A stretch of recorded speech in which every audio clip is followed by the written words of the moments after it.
V 2 letih in pol smo v poslanski skupini SDS mislili, da smo glede zakonodaje te koalicije doživeli že domala vse, vendar smo se očitno motili. Zakon o preprečevanju dela in zaposlovanja na črno je še en zakonski zmazek, za katerega ne vemo, ali je nastal iz hudobije te vlade ali pa iz neznanja in nesposobnosti. Ta zakon je slabši od obstoječega zakona, veliko slabši in predvsem uvaja bolj drastične kazni.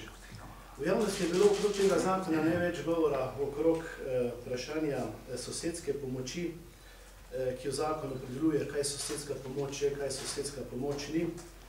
In že samo dejstvo, da je sosedska pomoč del zakona o preprečevanju dela in zaposlovanja na črno, je na nek način poskus kriminalizacije sosedske pomoči. Ta zakon z dikcijami, kaj sosedska pomoč je oziroma kaj ni, po naši oceni odpira novo poglavje sporov med sosedi, slabšanje medsosednih odnosov, obvajanja, sumničenj, v končni fazi veliko inšpekcijskega dela in po našem prepričanju v končni fazi tudi dodatno obremenjevanje slovenskih sodišč. Slovenci se že tako pretirano pravdamo, tožarimo, na slovenskih sodiščih je ta čas okrog 1,5 milijona različnih zadev. Leta 2009 so sodišča prejela 824 000 novih zadev, kar je 21% več kot pa leto poprej. In ta zakon odpira novo fronto za tovrstno tožarjenje in zastrupljanje medsebojnih odnosov. V Sloveniji že kako desetletje, če ne celo stoletja, poznamo način komuniciranja, ki mu radi rečemo objava na krajevno običajen način. Sosedska pomoč je med sosedi že stoletja in stoletja povsem običajna in je ne smemo tako ali drugače omejevati. Je zgodovinsko zasidrana in seveda bogati odnose med ljudmi. V to kategorijo je ta zakon spravil tudi kmete, ki sedaj šteje kot samozaposlene osebe in zakon predvideva eno izjemo, kdaj pomoč pri kmetu ni delo na črno. Zakon je zapisal, da to ni ob sezonskih konicah za spravilo primarnih kmetijskih proizvodov in odgona živine. Delo na črno pa je, če sosed kmetu pomaga pri setvi, očitno.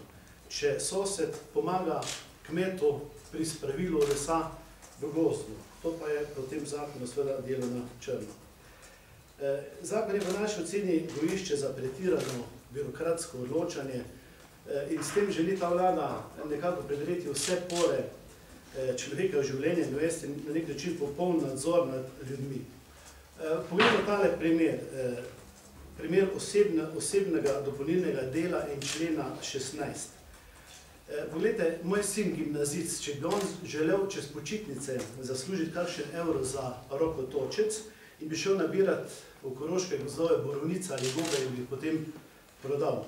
Kaj mora narediti? Preden se odpravi v gozd, se mora javiti na upravni enoti, ki ga vpiše v seznam zavezance, ki upravljajo osebno dopolnilno delo. Na to upravna enota o tem obvesti carinsko upravo in davčni organ za mojega 17-18-letnika.